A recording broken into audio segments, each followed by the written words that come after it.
As we gather here today, let's take a moment to acknowledge the traditional custodians of this land. We recognise the enduring connection that First Nations peoples and communities have with the land upon which we stand and the waters around us, a tapestry of cultures interwoven with the rhythms of earth and sky, a map that breathes life into history. Through this journey across the map, we see the intricate links that bind communities, each unique, yet part of a greater whole. Connections that have been nurtured for thousands of years, with knowledge and lore passed down through generations. We pay our respects to elders past and present, and we honour the memory of their ancestors whose footprints are eternally etched upon the landscape on which we meet. And we extend our respect to all Aboriginal and Torres Strait Islander peoples attending today. May the threads that unite us inspire a commitment to nurturing this land, to learn from the wisdom of First Nations peoples and build a future that cherishes and respects the profound heritage that this map brings to life.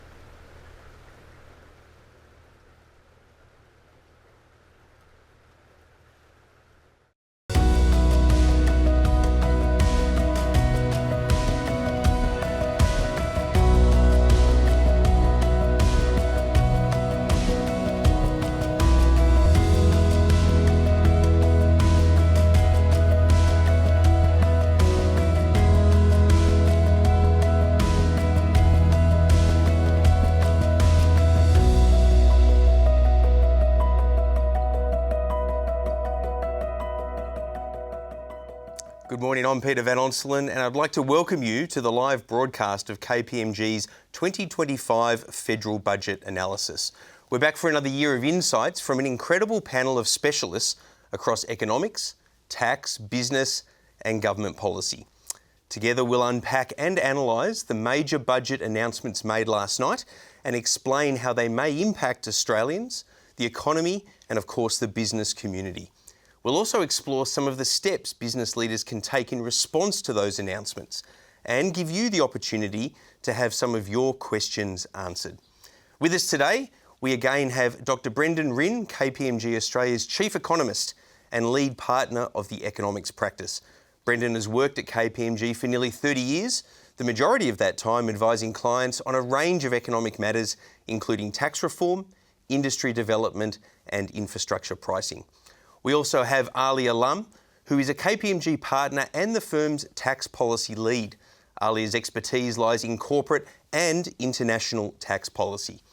Kayleen Hubbard joins us this year as well. She's also a tax partner at KPMG Enterprise and specialises in tax consulting, compliance and business structures for the mid-market, private clients and the not-for-profit sector. And last but not least, returning for another year is Dr. Craig Emerson, an economics consultant for KPMG with 40 years experience in public policy, politics and public service. Craig is the Managing Director of Emerson Economics and of course a former Federal Minister for Trade and Competitiveness and a former Minister for Small Business, Competition Policy and Consumer Affairs. Now before we get started, make sure that you submit your questions using the Q&A function on your screen. We will answer as many of those as possible towards the end. We'll also post a few polls throughout the course of the broadcast to better understand what you are thinking about regarding the impacts of the budget announcements. To participate, just select your response on the screen when it's time. All right, well, without further ado, let's talk about the budget.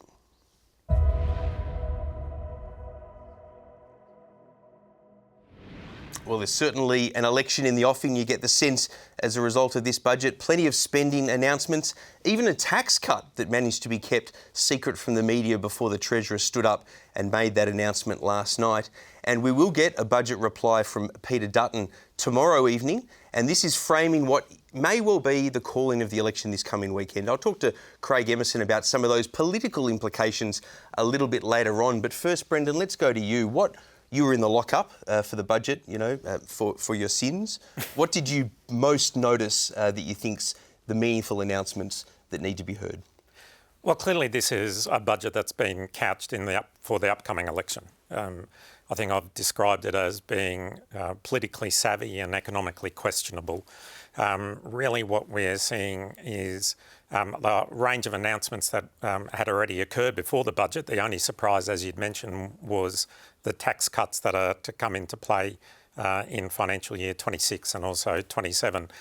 They themselves really are quite small, about $268 per taxpayer earning more than $45,000. Cumulatively double that in the for the second year. But ultimately, we think they're going to be gobbled up by bracket creep in the meantime anyway. So what they are really trying to do is to provide some support to all households with regards to the increased cost of living. But ultimately, there's nothing in the budget around longer term reforms and how to manage issues associated with ageing population and the future for this country. And in that context, how do you feel about some of the forecasts? I mean, obviously they're only forecasts, yep. But do they sit well with you, or do you think some are overly optimistic or pessimistic? So the overall GDP forecast is pretty close to what we've forecast at KPMG ourselves. I suppose the one line item that does surprise me is around their expectations of housing investment, which for next financial year is growth of around 5.5%, and then the following year around 7.5%. Now, yes, there's been really a stalling in relation to housing investment over the last few years, so there does need to be a bit of catch-up. Unfortunately, the underlying economic parameters that would normally drive that housing investment still aren't necessarily strong. We've still got relatively high interest rates, we're still at the upper end of inflation, and so whether or not that housing investment's going to be achieved or not, I think it's a bit questionable. In fact, I think they're relatively heroic assumptions. And Kayleen and Alia, let me bring you guys in here because you're the tax policy experts. We'll talk about the budget in the context of your areas specifically a little later. But in terms of this announcement in the budget about a small income tax cut, Brendan's already alluded to it. What did you make of that surprise announcement? Well, surprise. Very surprised that it wasn't leaked prior, and I think that it's certainly something that would be welcome from a cost of living perspective. But to Brendan's point, likely to be eaten up by bracket creep in the short to medium term. I think probably what the mid-market in particular would have liked to have seen, and we certainly get that sense from our clients in a survey we did in the lead up to the budget, is broader tax reform. Now, perhaps unsurprising that wasn't in a pre-election budget, but certainly that is something that the mid-market in particular is looking for. And Alia, how important is that sort of longer-term tax reform as a follow-on, as Kayleen says, maybe not right ahead of an election being called, but in the coming years in the context of future tax cuts? Yeah, I mean, it is something that has to be dealt with. I mean, there's the broader tax reform piece, but certainly in terms of the personal tax side of that, bracket creep is a recognised problem. This has a modest impact on that, but really you need to have something like indexation of the thresholds to really deal with that issue properly. And politically, Craig Emerson, there's no decoupling this budget from the politics and the reality of an election campaign literally within the next few weeks, to be held sometime in May. How did you see last night's budget in that political context? Budgets are usually written up as waiting for the rabbit to be pulled out of the hat. If there's a rabbit in a hat, it was the tax cuts that we're talking about here just now. What surprised me a little bit is that they are for everyone, and therefore, by the way, that makes them even more modest. Previous governments, including this one, I think, but before them, have used the low income tax offset, LITO, or the low and middle income tax offset to give tax cuts to lower income earners, but have those phased out as your income rises. So whereas this is a little bit for everyone. Well, why didn't they do that? Because they were criticised by Jackie Lambie, I saw in a media interview last night, for not doing something like that. But equally though, the Shadow Treasurer, he seemed to be suggesting that they may not support these tax cuts. Maybe that suggests that there'll be some sort of other tax package that we'll hear from the opposition. But it's interesting that Labor did do it for everyone, not just through that mechanism that you mentioned. And maybe it is a recognition of this phenomenon of bracket creep, and bracket creep actually affects everyone. Arguably, it affects higher income earners, because if you're going from 0 to 15%, that hurts, but those escalating tax rate scales, if you get up into another bracket, that's even more punishing. So maybe it was just let's have something for everyone here. It is a bit of cost of living relief, but it's modest but affordable. And we should note these tax cuts, the first tranche of them only take effect in about 15 months' time, but they did absolutely catch both journalists and the opposition off guard. There wasn't an expectation. Well, that's the idea of the rabbit in the hat. And that brings us back to the politics of the budget. We'll circle back to that a little bit later. But up next, let's look at international politics.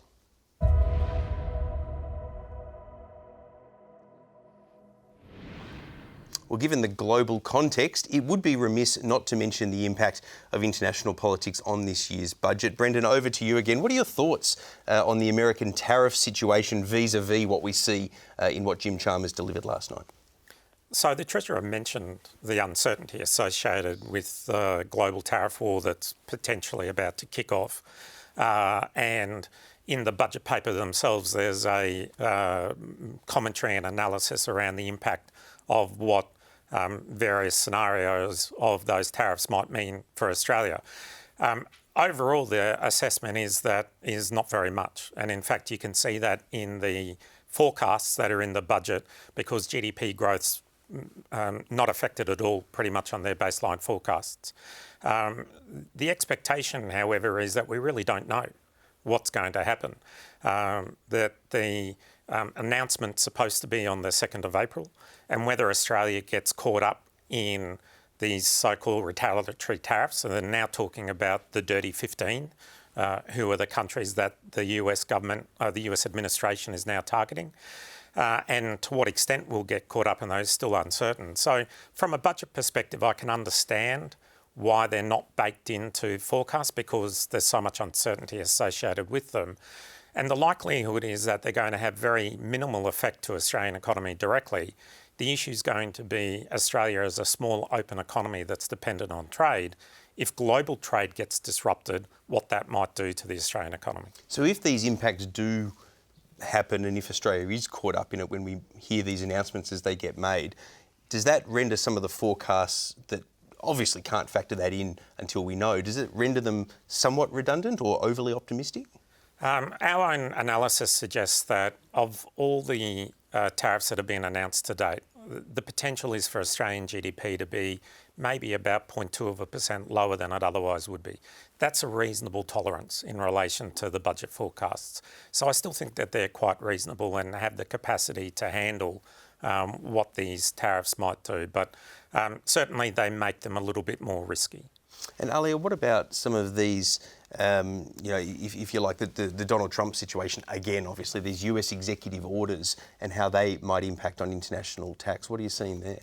Yeah, I mean, one of the first executive orders that the Trump administration issued was to pull the US out of the OECD's global tax deal, or BEPS 2.0 as it's known, and in particular the Pillar 2, the global minimum tax of 15%. So for Australia, it doesn't mean any immediate effects. The US had signed up to the deal along with over 140 other countries, but they hadn't actually implemented anything yet. But one thing that they are focused on is around a backstop mechanism that was due to start this year, which would have allowed Australia and other countries to start taxing US profits if they were low taxed. And so the part of the executive order was to threaten retaliatory measures if countries start to use that. They're working through at the moment what those retaliatory measures might look like. They could be more tariffs. They could be a doubling of taxation on foreign corporations or individuals in the US. So I think Australia is just going to be watching closely to see what the rest of the world does in terms of reaction to this, in particular the EU, Canada and the UK.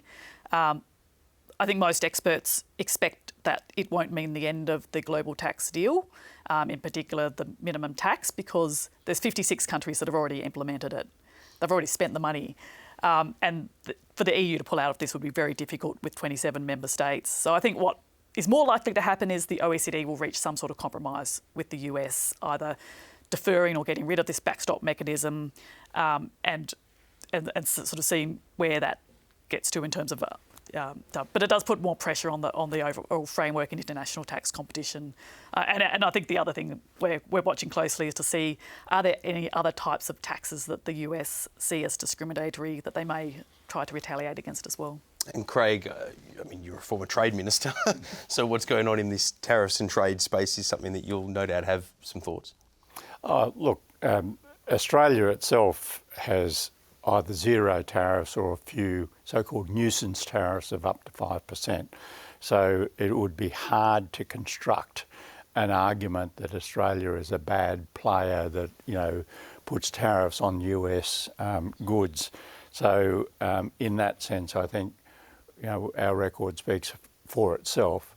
But then we've seen big pharmaceutical companies saying, oh yeah, but hold on another front, your prescription medicines, we want to charge, full tote odds, and your government says, no, we're going to only charge people much lower prices. So I just get the feeling that there are corporations in America looking around for a reason to whack Australia.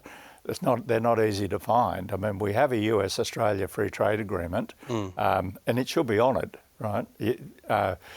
If America develops a reputation of saying, yes, we've finally negotiated a free trade deal with Australia, which will last all the way until the next administration, you wouldn't bother, would you? Really? So just quickly, I mean, are you an optimist or a pessimist? We won't hold you to it as a prediction about where Trump's tariff targeting goes vis-a-vis Australia. Yeah, I doubt that it would have any big impact on Australia. To me, the big transmission mechanism is if things go really sour between the United States and China. Right. Now, Trump's an interesting person. He says, I just like making deals. So he won't say, oh, that's a centrally planned economy. We don't do that. He'd say, oh, I get on okay with Xi Jinping. So I think we can't just assume that the US will go around and say, all right, let's whack China, let's do this, let's do that. He says he's good friends with Putin. He says he's good friends with just about everyone. So you tell me what Donald Trump's going to do tomorrow. And well, that's one prediction I'm not prepared to make. All right, let's move on. We have to talk about the budget, of course, and that central issue that will be in the mix, certainly when it comes to the next election, addressing the cost of living crisis.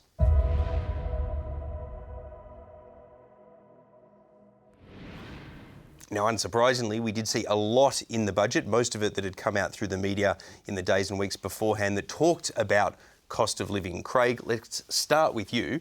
How significant are these particularly spending initiatives within the budget, both for people but also for what it means for government? Well, we talked about the modest tax cut, so that helps a little bit with cost of living. But on the outlay side, if you like, the electricity price subsidy is being extended, which doesn't surprise me at all.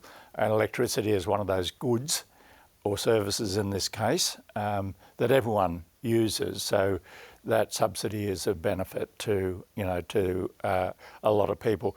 The other area which works kind of well, I'm now going into the political arena a bit, for Labor is anything on health is credible for Labor. So voters believe Labor when it says we're going to protect Medicare, we're going to increase bulk billing rates, we're going to reduce the cost of generally of going to a doctor and create more Medicare locals where you can just drop in and be bulk billed. When Labor speaks about those things, people believe it. And so you see a lot of initiatives in the budget in relation to reducing the cost of healthcare. And Brendan, in terms of spending as a percentage of GDP, I think in the next financial year it's hitting 27%. It's the highest it's been since the pandemic. Before that, it hadn't been that high since Craig Emerson was advising Bob Hawke in the mid-1980s. It's still going to be in the 26s, though, across the forward years as well.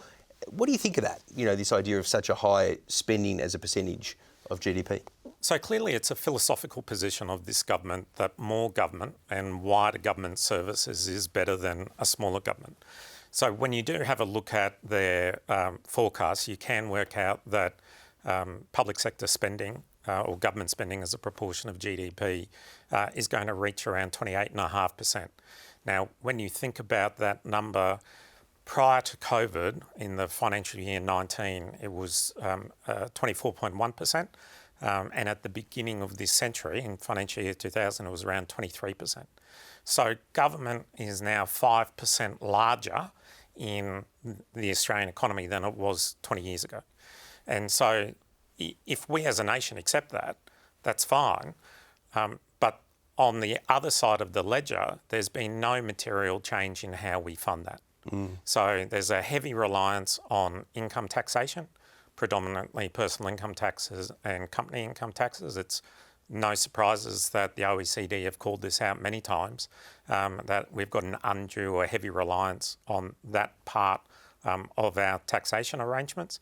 And when you have a look at the forward estimates, the structural budget balance remains in deficit all the way out to the mid-2030s.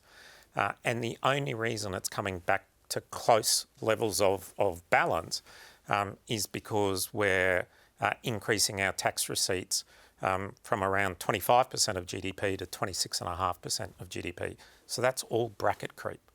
And Kayleen, how is the cost of living crisis impacting the mid-market? Well, I think it's fair to say that mid-market businesses are probably feeling a lot of the brunt of restraint in consumer spending. So, and also cost increases and margin pressures on the businesses themselves. So, obviously, to the extent that any of the measures, around the modest tax cuts, the extension of the electricity subsidy, indexing of increases in Medicare levy thresholds, etc., ease some of that cost of living pressure, that would be welcome. And Alia, the childcare elements, there's a bit of a package there within the budget. How do you see that vis-a-vis the cost of living crisis? Yeah, the cost of childcare is a key part of cost of living for many families. And in particular, I think there was sort of a package that was in the budget. Whilst most of it had been previously announced and some of it legislated, some modest increases that came through last night. This is an area that KPMG has been advocating for quite some time through our gender series of thought leadership papers. And one of the things that we'd highlighted back in 2018 was this concept of a workforce disincentive rate, where basically for every additional dollar that you earn from doing an extra day's work, you're losing money in taxes, Medicare levy, family tax benefit, childcare rates and subsidies as well. So back then, some of the rates went up to 120%. So for every dollar you earned, you're paying out 120%. Since then, there's been a number of reforms from both parties, particularly around the childcare subsidy rate to really bring those down. And then in this budget, which some of the measures that have been announced were more around early childhood education. So the Productivity Commission issued a report last year around with 56 different recommendations. The government has had announced also around that they would bring in guaranteed access for 3 days a week and remove the activities test as well for access to that. So that was pleasing to see. That's now been legislated. And then also there was an additional $1 billion of funding to build more childcare centres, particularly in some of these childcare desert areas. So again, that's very welcome. Modelling some of these workforce disincentive rates in more recent times, they have come down a lot. Still some at 75%, so losing 75 cents for every dollar you earn. So there's still more to do, but there is a number of steps going in the right direction. Yeah, the direction it's heading is universality. This is the case with Medicare. Everyone can go in with a Medicare card. So removing means testing. Removing means testing. Now, it picks up Brendan's point that you can't do this for free, but to deal with these phase-out rates or the workforce disincentive rates, obviously it affects women much, much more than men. They have these punishing disincentive rates, and if you don't phase it out, or you phase it out only at a very, very high income, you don't have these work disincentives. And I was involved in developing the concept of workforce disincentive rate, and they have been horrendous. You're right, they've come down. But the idea is to guarantee every family 3 days of early childhood education and care, not for absolute zero cost, but not at an exorbitant cost either. So it follows the philosophy of Medicare being universal. In this case, early childhood education and care would be universal. I mean, there's no doubt that cost of living and the response to the cost of living crisis in the budget is its centrepiece as we count down to the election, and there are all these different areas. We'll get to health in a moment, but the energy rebate that is $150 for a 6-month period, it follows, the $300 energy rebate, I think, over a 2-year period. It also has an impact, Brendan, on headline inflation. It was deliberately designed that way, but the Reserve Bank has made the point a few times that they're looking at underlying rather than headline inflation. Were you surprised that the government decided to just do it the same way for a 6-month chunk in this budget, or is that sort of something to be expected, I guess? No, it was as expected. The design of it's the same. The fact is that at some point, when they stop it, you're going to see a bounce back in headline inflation. So, which is why, as you mentioned, the Reserve Bank's really not interested in headline inflation anymore. It's really a muddied measure. So they now look at the trim mean, basically the core 70% of the basket. They take out the bottom 15 and top 15 parts of the CPI basket. And that measure is still relatively high. What we will see is a convergence of those two measures once you get the electricity rebate out of the pricing equations. And Craig, if cost of living measures in the budget is the central component of the budget, then health policy adjustments is the central component of the cost of living measures within the budget. These were leaked before the Treasurer's speech last night, but $8.5 billion over 4 years to top up Medicare, the aim being to reduce bulk billing, but also to increase bulk billing because it's been reducing, and of course the PBS as well, with putting that $25 cap as well as a smaller cap for pensioners and concession card holders. How do you see this suite of measures that were in the budget? Well, I think there's a recognition that I think the inflation rate not long after this government was elected was 8.2%. It's now less than 3%, and even the core inflation rate, or the trimmed mean inflation rate's heading to the 2 to 3% band. By the way, the Reserve Bank's mandate is to get the headline inflation rate down, not the trimmed mean. But they do look at this trimmed mean in kind of trying to forecast where things are going. Both of them are heading into that 2 to 3% range. That's not to diminish in any way the burden that people have felt, because that 8% inflation then followed by 7, 6, 5, it's all cumulative, but at least now we're looking at a normalisation, if you like, of the inflation rate. My own view, for what it's worth, is that the Reserve Bank will welcome that, and there are some forecasts that suggest that it'll be in the Reserve Bank's range of 2 to 3% in the very near future. Do you agree with that, Brendan? Yes. Yeah, okay. Yep. Oh, easy. All right, let's move on. Before we do get to the next topic, however, we do want to know your thoughts about what you've heard so far. Our first poll will appear on your screen shortly, and it asks, does the budget do enough to promote private sector growth? It's a simple yes or no question. Please enter your thoughts on the poll, and I'll share those results with you a little bit later on in the segment. Now we're going to take a closer look at business support measures.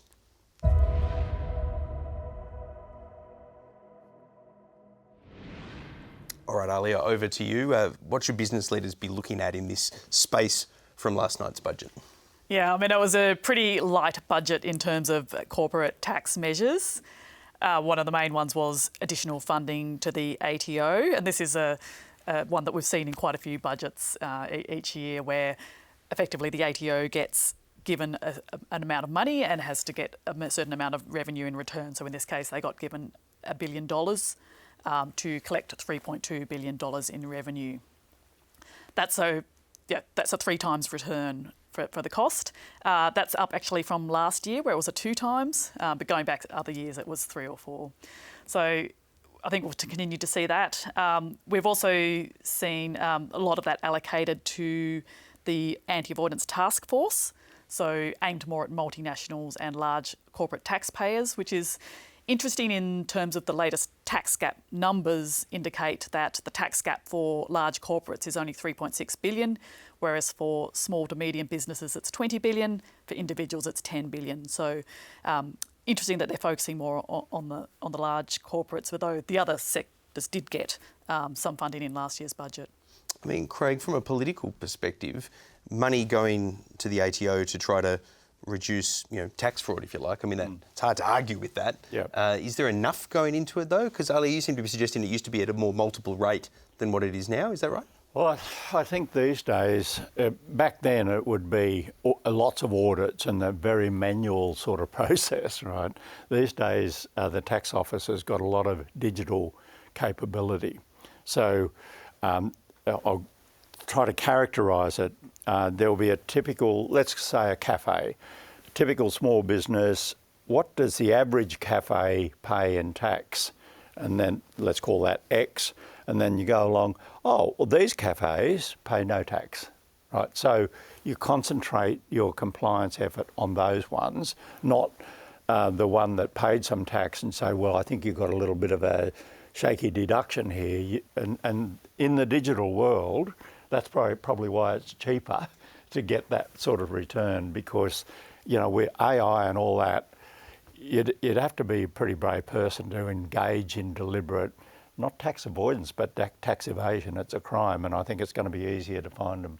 I'd also add to that, I think a lot of the easy pickings have already been taken in past years, so now they're getting to the really tough stuff that's harder to collect on. Okay. All right, we're going to move on to the results of that first poll they're in. The question was, does the budget do enough to promote private sector growth? And just looking at these numbers, it's pretty overwhelming. Does the budget do enough to promote private sector growth? 86% of respondents said no. What do we make of that? Not surprised. Not surprised. I'm surprised there's not more. Who are the 14? Well, you know who you are, but we'll leave it at that. All right, let's move on now. Our little secret. We're going to move on now to mid-market tax.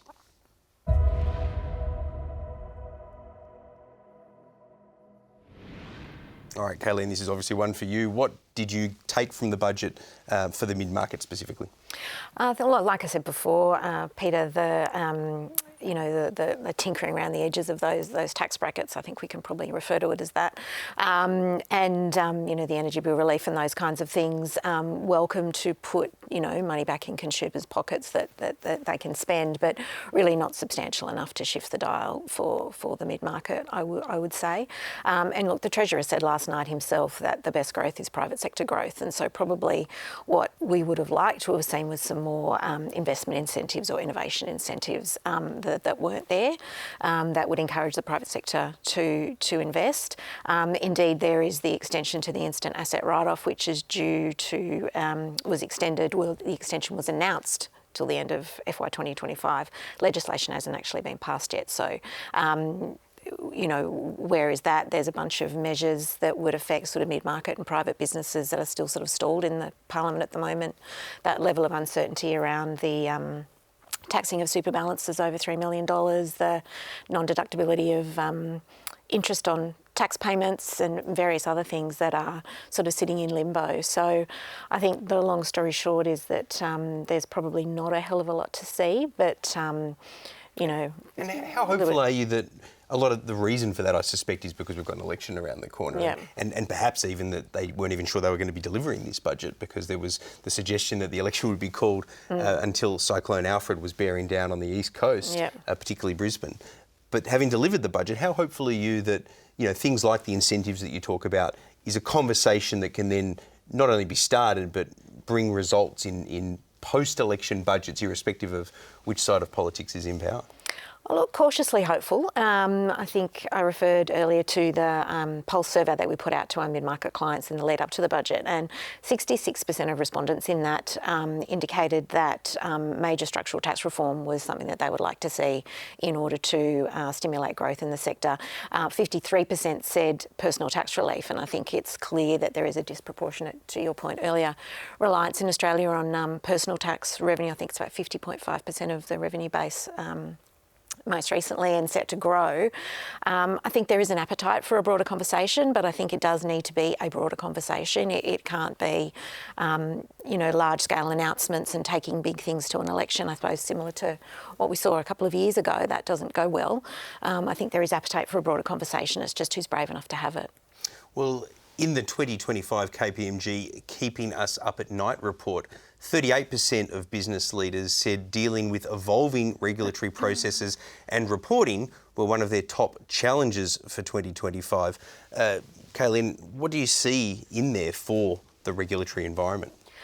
I didn't see a lot, unless I missed it, in terms of any reduction in red tape or substantial changes to any of that. There was the announcement around removing non-compete clauses in contracts for people earning less than $175,000, and I suppose you'd have employees sitting there thinking, well, that's going to make moving around jobs a little bit easier. For employers, you'd have them sitting there saying, well, I might have to start rewriting contracts, and what does that look like, and how's that going to impact my business? The Business Council of Australia last night's comment on that was, there is an amount of education that's important around what non-compete clauses can do and can't do, and you certainly don't want people having to go and get a lawyer every time they want to change jobs. But is it more a case of education rather than this additional regulation, which is going to require a rewriting of a lot of contracts and other various things? It felt, Craig, like a significant announcement, but not a significant one as an election budget might be concerned. No, I think there is a case for tax reform overall. The problem is if you ask three different people what tax reform means, they'll have three different answers. So you get one group, more in the business community, say reduce reliance on personal taxes. Well, what do you increase reliance on? The GST, right? So you've got to have a conversation. Do we want to maybe some other indirect taxes and so on? And everyday Australians say, well, hold on, that's the plan. You want to increase the GST rate? No. So I think these things need a proper conversation in this context. We have an ageing population. The ageing population is a sign of success of a society. People live longer and healthier lives. We should celebrate it. Well, the alternative's not great. Not so good. And so if we're going to accept the benefits of an ageing population, we're going to have to pay for it some way or another. And that could mean that taxation as a proportion or percentage of GDP rises to pay for those things. Or we just say to older people, well, you had your chance and, we're not going to provide any subsidies or benefits for you. I don't think older people will think that, see the funny side of that. The point is, we need a proper conversation. I've got no problem with people with different perspectives, but it can't just be, what is the best for me, and I'll advocate that, because then we have no change. Yeah, and this brings us back to the idea of tax reform. I would suggest that it also potentially brings us back to the need for a conversation about federation reform, but we don't have time to get into that here and now. It is time, however, to get another pulse check from you, our viewers. Shortly, another poll question will appear on your screen, asking what you believe is the most critical benefit for mid-market businesses for the future. Make sure you let us know what you think. All right, we're going to move on now to skills and workforce.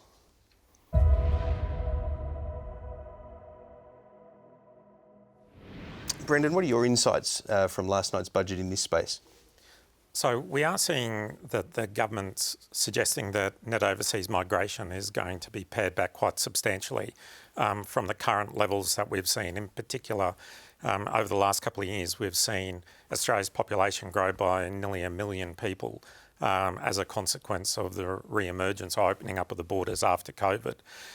What that's done is alleviated many of the skills gaps that we had in this country, and it's also been able to be absorbed in the current labour market because the unemployment rate is still well below technically what they call NAIRU, the non-accelerating inflation rate of unemployment. And we're still at incredibly low levels of unemployment. The question, though, is whether or not this reduction in net overseas migration is going to still enable the skills that we need or are crying out for, not only to meet the existing need, but also the future requirements of things like the energy transition, also just simple things like building enough houses for our own population is going to be sufficient for that in the near term. And what do we think about that? Because it does feel like a catch-22. There's some politics in this, Craig, when it comes to bringing down migration, but it's complex. Exactly as Brendan says, if you do that, you might have fewer skilled workers in the targeted areas that you need. I guess you can, including housing. Yeah. And people go, "Wow, why is the cost of housing going up? Why are rents going up?" Well, if you don't have the skilled workers, there are also fewer consumers then as well, Yep, and that's right. going to have to affect business depending on the nature of it. Bit of a tip to the future. I think we're going to see a lot more prefabricated housing. Which I think is not a bad thing. There was a little bit of that in the budget. I think Ed Huser could push pretty hard for that. And the other is free TAFE that had been announced before across a range of courses which were identified as being areas of skill shortage. I think that's a really valuable thing, and that's being extended actually. And one that's sort of not so sexy, but in the end is going to be important, is the agreement with all the states now on the funding of government schools. They have been underfunded. Everyone says everything's underfunded. I accept that. But we need to generate those skills at a very early time rather than just rely on immigration in order to get those skills here in Australia. So there's a range of initiatives that I think will pay off. And Brendan, you mentioned that the numbers show that they're bringing immigration down across the forward estimates. Do we think that that's how it will play out? I mean, that's helpful politically, perhaps, for the government in the wake of an election coming up, as well as opposition criticisms about where overseas migration had gone numerically in the past. But will they get there? I think it's unlikely, and the reason being is that the previous budget estimates of starting to taper off net overseas migration have been much more optimistic than what's actually occurred in reality, because that net overseas migration numbers are also excluding foreign students, for example. They come into a different visa category, a different visa bucket, but are in that total number. And they're still being attracted to come to Australia. So that adds a range of pressure still within the Australian economy on housing, on spending and other factors. But I think the reality is that Australia is still a very attractive destination for foreigners to come and live. And we're going to be under pressure for people to want to come and live here. And so I do think those numbers that are in the budget might be a little bit optimistic. Yeah, well, there's no doubt that the demand for migration to Australia is certainly not going to go away anytime soon.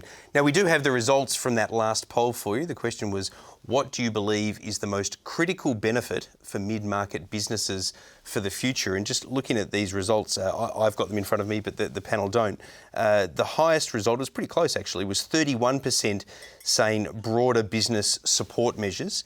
Coming in second at 27%, we had industry-specific investments and support, narrowly ahead of tax relief at 24%. And last and least, I guess, 18% of people said energy initiatives aimed at reducing costs. So first, with 31%, nearly a third, broader business support measures. What do we think of that? Greg? Kind of easier said than done. There's Polling always is. Always an infinite number of business support measures that you could conceive. And, I've seen a lot of criticism of public servants lately and so on. They're not, I think they work hard, but coming up with policies that are effective and not wasteful is not that easy. And so I completely agree with the sentiment. But then when programs are designed, people go, oh, it's not working very well. They're not easy things to design. I was surprised actually that tax relief came in third at 24%. Maybe that is a symptom, even though it was minimal, of there being a little bit of tax relief in the budget. If there'd been none, that number might have been a little higher. Yeah, that's probably right. All right, let's get to some of your questions now. We've got a number that have come in. Alia, the first one is for you. Can you comment on the government's recent fit-for-purpose digital asset regime announcement? Yeah, so this was something that came out just before the budget, looking at effectively the regulation regime for things like crypto. So looking at how licensing should be done for things like digital asset platforms, say crypto trading platforms, and also looking at ideas around whether the RBA should issue an Australian dollar digital currency, whether Australia entering into the framework to exchange information for tax evasion on crypto, and also licensing things like stablecoin, financial intermediaries and other things that might save transaction costs. So it's a really important area for Australia to be focused on because we risk getting left behind in terms of where other international players are regulating in this space. And there also needs to be that safety element to protect consumers as well trading in crypto. Also at the same time, the Board of Tax released its report on the taxation of cryptocurrency and other digital assets. Their recommendation was not to make any legislative changes, just to work with what we've got, with more ATO guidance. Look, I think we would have liked to have seen some tweaks to make things a bit clearer for some areas, but overall I think those conclusions were sound. Okay, and the next question came in for you, Brendan, around the issue of productivity. Do you think more could have been done in the budget to improve productivity in the Australian economy? Well, the short answer is yes. The question is, what will they actually do? And this is something that we've been grappling with at KPMG for quite some time.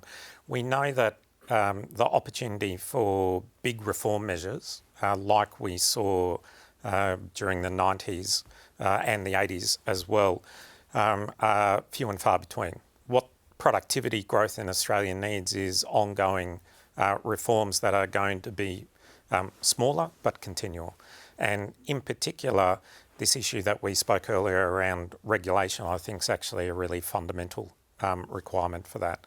So Australia is now a service-based economy. 75% of our economy is a services economy, and lots of service businesses are just being swamped with the level of regulation that they have that takes them away from being able to deliver those services to their clients and getting caught in a lot of government administration. Being able to reduce that red tape and lift the productivity of our services economy, I think is going to be fundamental to ensuring productivity growth in this country. Well, we'll see if we get there in a post-election budget, irrespective of who's in government. Kayleen, a crystal ball question's come in for you. Good luck with this one. With a close election coming up, and we're going to talk a little bit about how that might look, Craig Emerson, later on, do you think, Kayleen, that we'll see meaningful tax reform in the next term of government? I hope so. Can I say that? Short answer hope is... springs eternal. Yeah, hope does spring eternal. I'm ever the optimist. I think it could. I mean, we've certainly had some, noise. Allegra Spender in particular, member for Wentworth, put out a green paper, has, been gathering insights. But I think to your point earlier, it needs to be a broader conversation. Someone needs to be brave enough to start it. And those involved in it need to be able to look beyond self-interest to the bigger picture. I do think that, it was interesting what Angus Taylor said last night around, well, we're not going to back these tax cuts, but sort of left it a bit open that there may be something else that they might have in reserve. But I think it would be a brave government, perhaps not necessarily a minority that started that conversation, but we shall see. Well, Craig and I will probably talk a little bit about that when we talk about the prospect of minority government. Sorry, Brendan. There is a point to make that Australia does have a blueprint for tax reform already. Correct. It's called the Henry Tax Review. It's been sitting on the shelf. We know that it's withstood the test of time. And there is an opportunity to really dust that off, update it for contemporary issues. But many of the things that Henry advised to do still makes sense today. Well, that might make part of your answer to this next question, actually, Brendan, because the last one is for you. Don't feel bad, Craig, that no questions came in for you. What are the longer-term implications of the deficits forecast in the budget? Ultimately, what that means is that all Australians are going to be paying for that deficit some way or another. The tax base in Australia becomes narrower as our population ages, and so we're really sort of putting that tax burden on a smaller and smaller proportion of our population in the absence of meaningful tax reform. That creates challenges for all people in Australia. Ideally, what we want to see is that tax burden evened out and recognise that those people that in fact incur the largest amount of services from government, in fact, people aged 55 and older, but at the moment they're the people that pay the least amount of tax at the moment. So that's what tax reform ultimately needs to do, is to have a better balancing up of who pays tax and how it's paid.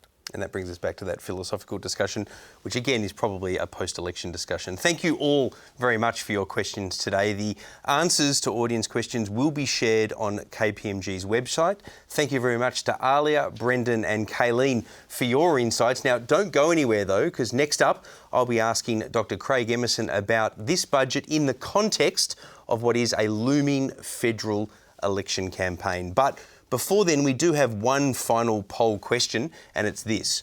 What would you have liked to have seen in the budget? We give you 4 options to choose from, so please consider those. But first, let's turn to Craig.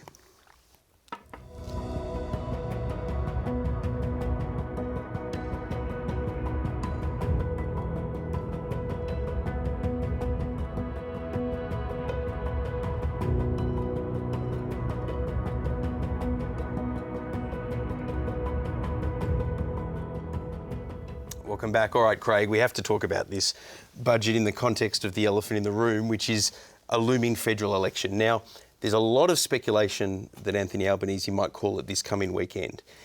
If he does that and does it for the 3rd of May, that would be the sort of normal time frame for an election campaign, just shy of 5 weeks. But it would mean that the 2 weekends preceding it are both long weekends, Anzac and Easter. Yep. If he calls it this weekend for the 10th of May, that would be almost a 6-week campaign, which traditionally don't work out well for governments. Not go well. Just ask Malcolm Turnbull, just ask Bob Hawke. They both won, but it was close. What are you expecting in that context, and how did you see the budget, I suppose, in the context of that election? Well, I looked up, to answer the last part of the question, decisions made but not yet announced. And you'd think that's the chocolate box of lots of other policy announcements, good news announcements that are yet to come. There's not many chocolates in that chocolate box, right? So not much money set aside there. That's the way I see it. That's fascinating, because normally there are billions there even in non-election year budgets. That's right. And maybe the PM has kind of concluded that there's a level of voter cynicism. You've got an election campaign, suddenly everyone, and look, I've got another little amount for you and you and you, and people go, oh yeah, we've seen all that before. I don't know, but maybe there's a sort of sense of voter cynicism about campaign promises, but it doesn't look like there's a lot coming. So I'd posit that they've probably also, if it's correct, that they didn't expect to deliver this budget. The announcements had already been made, if you like. They wouldn't have expected the cyclone Alfred, right? And so I thought it was not tenable to go to call an election that weekend when Queensland beaches are getting absolutely smashed in northern New South Wales. So it could well be that the thinking was for a slightly earlier election, but it just didn't make sense when that cyclone hit. And what about this budget in the context of what happens at the next election? It seems like the most likely scenario, irrespective of whether Labor or the Coalition win the election, that whoever does win will have to form minority government. Because Labor goes into this election just with a couple of seats as its majority. It's hard to see the Coalition getting there unless there's a real move on, because they start so far behind with all those teal seats that were picked up in the last election. But it's very hard to also see Labor retaining a majority. So what does it mean for the budget, as well as, I guess, for governance going forward, if we are looking at a minority government of one sort or another? Well, firstly to the mechanics, which is a bit interesting. How does a government get formed? So let's just concentrate on the scenario you mentioned, which is a minority government. The present government is led by Prime Minister Albanese. That government remains in place all the way through to election day. It's called caretaker, so it can't do big new announcements, but it's still looking after the joint, you know. Then you have an election and continue with this scenario. No one has a majority. The Prime Minister is still Anthony Albanese. He can go to the Governor and would be expected to Governor and say, I seek you to commission me as Prime Minister. The Governor-General then says, well, you're the existing one, I'll do that. But yeah, because unless the opposition has its own majority, the Prime Minister, in theory at least, can say, well, I believe I continue to have the confidence of the House until there's a vote of no confidence. Then the Governor-General either says, or it's understood that, OK, you're still the Prime Minister, you can go into the House, you have a sitting, and the Prime Minister doesn't actually have to do anything. The opposition, as I understand it, would have to say, Mr Speaker, yes, I move a vote of no confidence in this government, and that has to succeed. So they would then need some sort of configuration of the crossbench, and if the government's maybe anywhere from 2 to 6 seats short of its own majority, that would mean that the opposition, if it is still Peter Dutton, would need at least all of the Teals, possibly even a Green or two, which you would think is unlikely. The Greens wouldn't, and I'm not a Teal, I don't get inside their heads, but they pride themselves on being independent. Would they then say, well, Labor, you've got more seats in the House of Representatives than the Coalition because of us, because of the Teals. We will now get rid of you and vote in a coalition government. That's up to them, but if they're truly independent, I'm just not sure that they would say, yep, let's bring in Peter Dutton, and we, the Teals, have competed against Liberals in all those, and some Nationals in all those seats. Usually the crossbench doesn't want to rush back to an election, you wouldn't think, so their preference, one way or the other, would be to avoid a no-confidence motion that leads to an election unless they're very satisfied with it. They'd have to say, we're voting you out and we're voting you in. Again, it's a big thing for the Teals to say, we will vote in a coalition government even though we contested all these seats against them. I don't know, it's up to them. Now let me bring you, we've got just a couple of minutes left, let me bring you back to the budget. If there's a minority government, if there's even a change of government as part of that situation, what does that mean for this budget? Does this budget end up on the cutting room floor? Is there an update, a mini budget, or does it make no difference? Well, I look at Europe, not with great joy, but they've got a different voting system, proportional representation. They've been in minority government for years, most of those countries. They get a coalition together, and sometimes they shift and sometimes they don't. It may be that we need to get used to minority governments. And, the number of independents elected last time was very large. I can't predict the future. But the idea that, oh my God, we can't run Australia if we have a minority government, I don't disagree. I don't agree with that. I just think it becomes normalised. The only thing I'd be cautious about is doing deals, and having written agreements, and then the government of the day has to do a lot of stuff that it really doesn't think it should be doing. And we're out of time, but one of the interesting components attached to that idea of whether deals get done or not is this issue that Kayleen mentioned around whether the Teals, the Allegra Spender proposal around possible tax reform starts to get brought into that discussion if it's a minority government. But, Craig, we don't have time to talk about it. And I had a really good answer to that. Well, I'm just joking. People can wonder about that. All right, we do have the results that have come in for that final poll. It's the answer to the question of what would you have liked to have seen in the budget. And just looking at those, coming in first with 42% of the vote is more cuts to public spending, which is interesting because the budget was so framed around more public spending. Second at 32%, more tax relief for business. And then a fair bit further behind at 15% in third was more social services and not-for-profit support. And last but not least, 11% support for improved cyber security measures. Now, that's it for us today. Thank you so much for being with us this morning. Please do take a moment to share your thoughts by completing the survey that has appeared on your screen.